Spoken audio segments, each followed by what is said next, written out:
It's now my pleasure to welcome Michelle Davis. We're mixing this up this year. Michelle Davis, she's a senior writer with Education Week Digital Directions, and Matt Akin, he's the superintendent of the Piedmont City School District in Alabama, to the stage.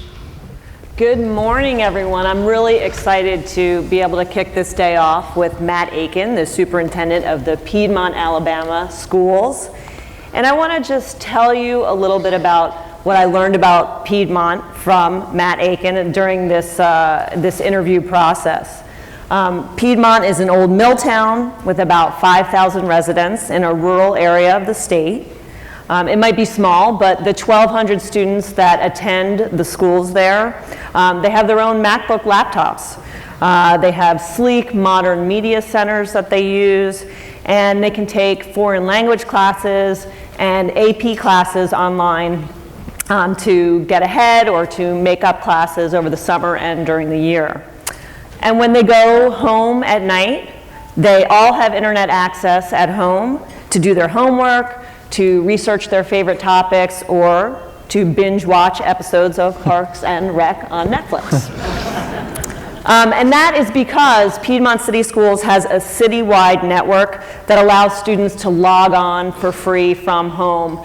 And students that live outside the city limits can take MiFi devices home so that they too can log on.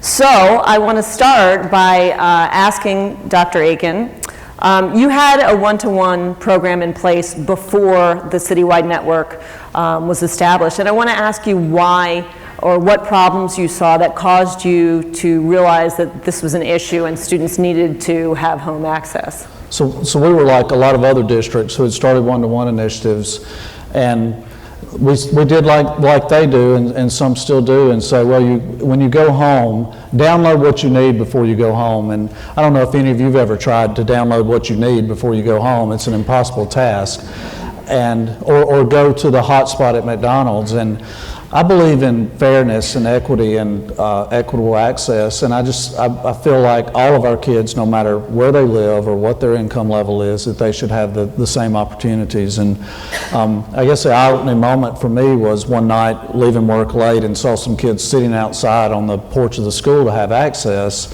And it just, that's not who America is supposed to be. I know it sounds corny, but we really believe that. And so we were, part of it's luck. We were involved in an E-rate pilot program that funded our network for the first year. But if you ask any teacher in Piedmont, what changed, how have you transformed teaching and learning, it wasn't the device, it was the access. And knowing that when kids go home, they have the ability to work at their own level, and they don't have to worry about assigning something that doesn't require access.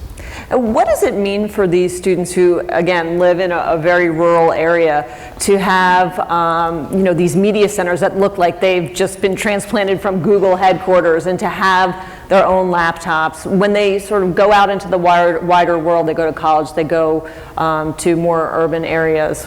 Yeah, so once we've established, now that we've established that network of whether it's a physical network or learning spaces, but especially teachers, and we want our students in a rural area to have all the same access that someone in an urban area has.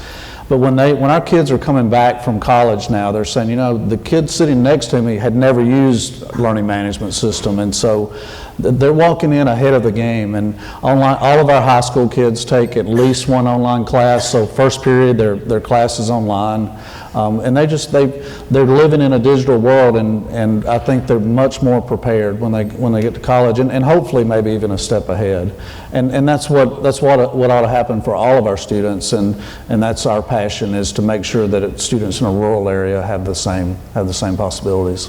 One of the things I really found fascinating when I was interviewing you, that I know you obviously are focused on the students, but you also seem focused on sort of the community as a whole. It's a community that lost its mill, there are not a lot of jobs there, and you really feel committed to bringing sort of some of the same amenities that people might have in other places to the whole town, the whole city. So when we started, our team, our school board, our leadership team, our mayor, we live in a dying community, and if something didn't change, they're not going to build another textile mill in Piedmont or anywhere else in the South for that matter. And so we felt like the only hope for a dying community was to transform our educational system and ultimately transform the possibilities of our kids. And so now our hope is, and we see it happening, that other people want to be in Piedmont because of a quality education, and people are willing to drive to work if they can put their kids in a good school system, and that's how we're slowly transforming our community. And your enrollment's going up, Yeah, right? so it's up about 20% in the last 8 years. Which is 5 kids? No, I'm just kidding.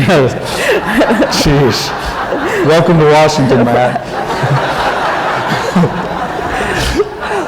One other thing I want to make sure we get to before we are out of time is I know things haven't always gone perfectly there. And I know even the citywide internet system, which you've been so passionate about, is running out of grant money and is having some technical issues. And I know you're committed to making that go forward. But I think one thing I want you to talk a little bit about is what happens when things don't go exactly as planned with technology?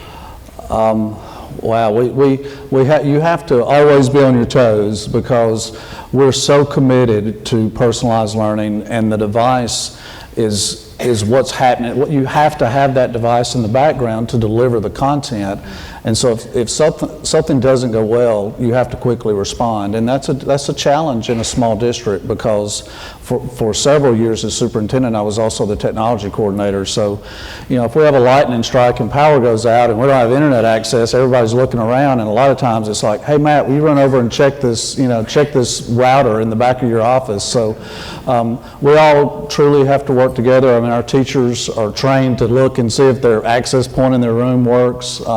You were talking about the wireless access in the city. I mean, I don't think anybody in this room has the same device that you had 6 years ago, and so you have to constantly make sure that you're staying on top of things, and it's a challenge.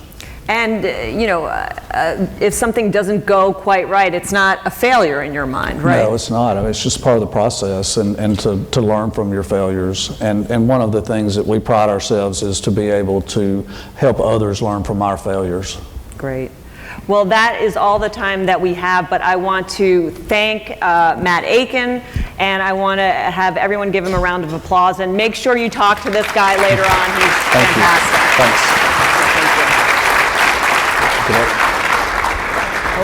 I don't really want to call these failures, just call them challenges and then opportunities to learn from, right? That's what Nick Saban calls them, opportunities. That's exactly right. In Piedmont, Alabama, as we've heard, Superintendent Matt Akin is leveraging education technology to bring richer learning opportunities to young people.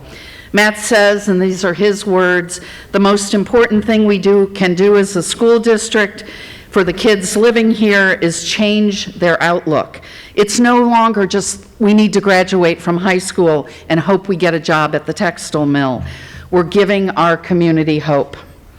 Through the implementation of a comprehensive approach to education technology district-wide and providing access for all throughout the community, Superintendent Akin and his leadership team are showing that students don't have to limit their aspirations. Matt, please come on up here. You get to get up now. Congratulations on being recognized as a leader to learn from for your leadership in education technology. Hey, you get hardware. Thank you so much.